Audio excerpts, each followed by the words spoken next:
Hello and welcome to Wisdom and Productivity, the podcast of Dr. Efraim Martinez.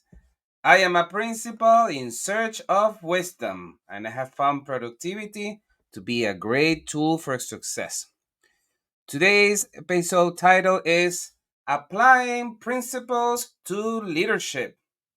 Win Every Argument by Mehdi Hasan.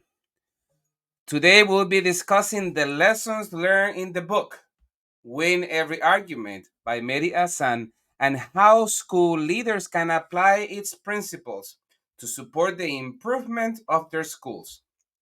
To start off, let's briefly introduce the book Win Every Argument.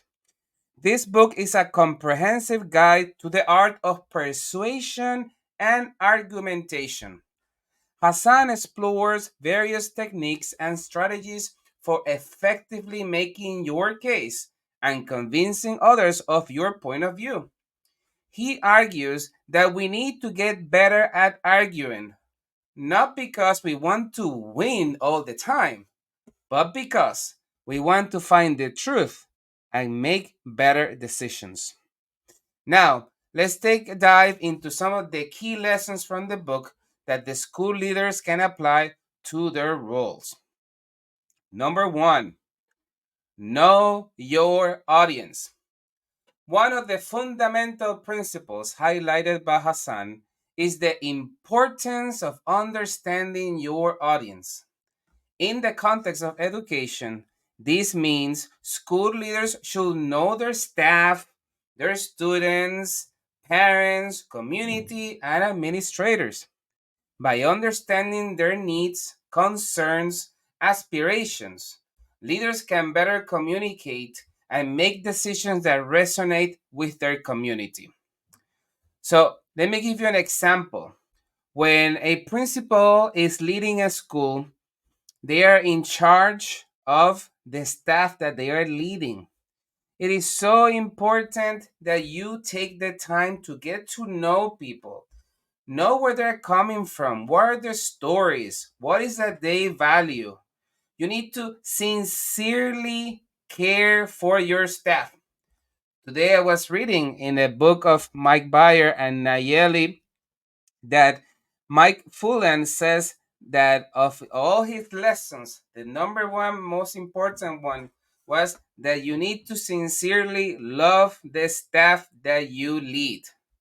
When you know your staff, you know how to accommodate and get to their level to ensure that you get the best out of every situation. You need to know about your students, where they're from, what is that they want, what are their parents thinking. You need to know about your parents, what is their interest, what is their socioeconomic status, what are they leaning to, what is that they want. When you are fully aware of the spectrum of where everybody's coming from, you are better able to position yourself in a way that you can communicate to people, get to their level, be able to empathize with them, and ensure that you can win an argument, not for the sake of winning, but to obtaining what is the best for the students and your school. Number two, building a strong case. Another critical lesson from Win Every Argument is the concept of building a strong case. Do your research. Make sure you have the facts on your side. Don't make claims that you can't support with evidence. School leaders can apply this by gathering data, evidence, and anecdotes to support their initiatives. When proposing changes or improvements in a school, having a well researched and compelling case can make a significant difference in gaining support and buy in from your stakeholders. So, let me give you an example that usually happens very frequently. Sometimes students do silly stuff and they misbehave or do stuff that usually they wouldn't do at home. So When it's time to call home and call mom, call dad, and say that little Johnny did una travesura, that they did something inappropriate, sometimes parents can be very defensive, and they might say, no, my kid will never do something like this. Or the kid goes home and tells this like crazy story of what may have occurred in the classroom, and the parent comes up in arms and saying to the teacher, you are bad, you did this to my child. But when you have your evidence in place, you can calmly say something like, I understand where you're coming from. I see that you're feeling very offended. If you give me an opportunity, I will share with you the evidence that I have to present my argument. And then, for example, you can share a log that you have of the discipline issues the students have had during the year. So you can show with evidence, time, date, location, consistency, the actions that the students have made. In that moment, the parent for sure will be like, oh, wow, I didn't realize my kid was doing stuff like that. What can I do to support him or her? So this parent is probably going to be disarmed because you have all this evidence to show what your position is, and you can put away every doubt that you are acting against them. Another example is that sometimes you might lead with an abusive supervisor. That has happened to me a few times. And a few times I have fallen because they had caught me off guard. But there was this one time when I had a supervisor that was quite rude. And I noticed that the supervisor will call me and tell me instructions, will text me something else, will come in person and tell me something else, and then they will email and they will say something else. So it occurred to me that I needed to start collecting the evidence of what was occurring just in case. And guess what? At some point, the supervisor truly wanted to harm my career. And the supervisor presented some allegations that were completely false. So I made a complaint and I went to the highest authority and I was able to present my evidence. And guess what? Case closed.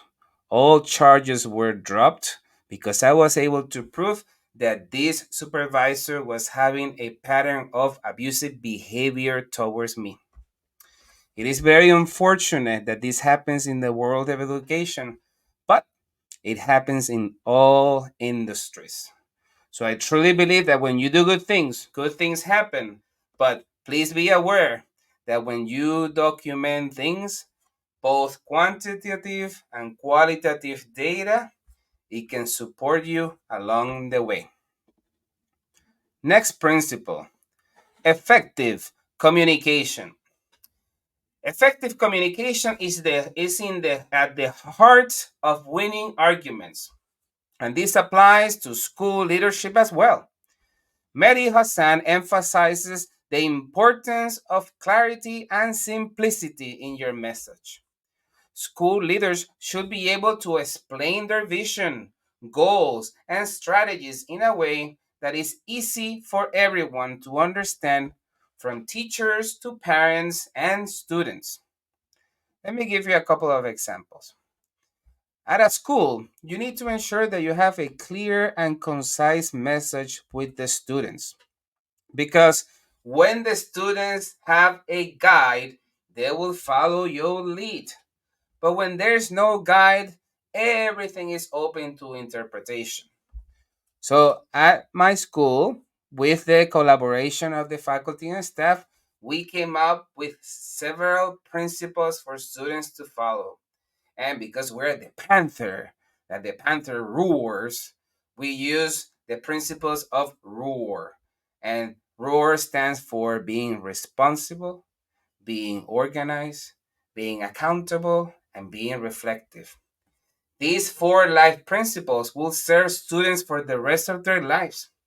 But when you have effective communication, then everything that you are teaching the students can be centered around these principles. And therefore, you have an organized school, and an organized school is the product of a good culture.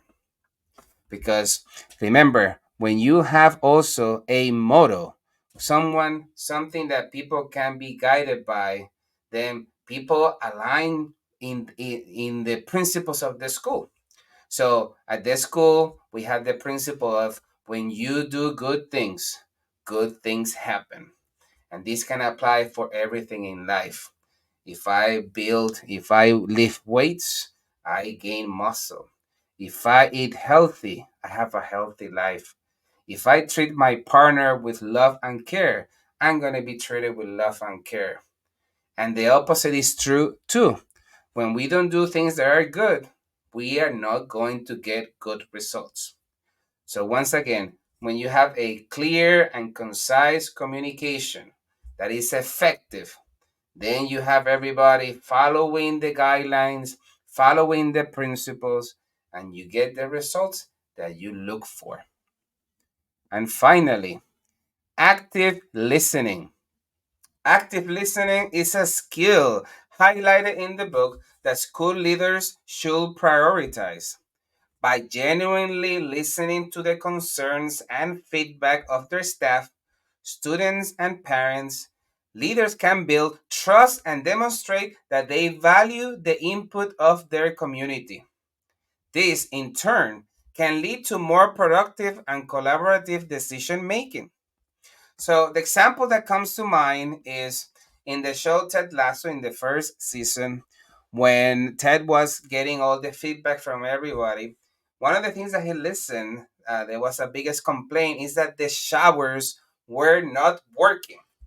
So, one of the main characters that is always so upset and so pissed, suddenly one day he goes to take a shower, and the water comes flowing like it's a brand new shower. And he says, damn it, he fixed the shower, right? So no matter how upset this character was, or this teacher is at you, or this parent, they cannot help to be grateful when they have felt that you have listened to them. And this goes a long way. Let me give you another example. Sometimes you have the opportunity to rent the school building to outside organizations, and this can be good, but sometimes it can be bad. As part of my listening tour, I listened to my staff saying, please don't rent the building to such and such an organization because they do X, Y, and Z. And no matter how many times we have told them, they have ignored them.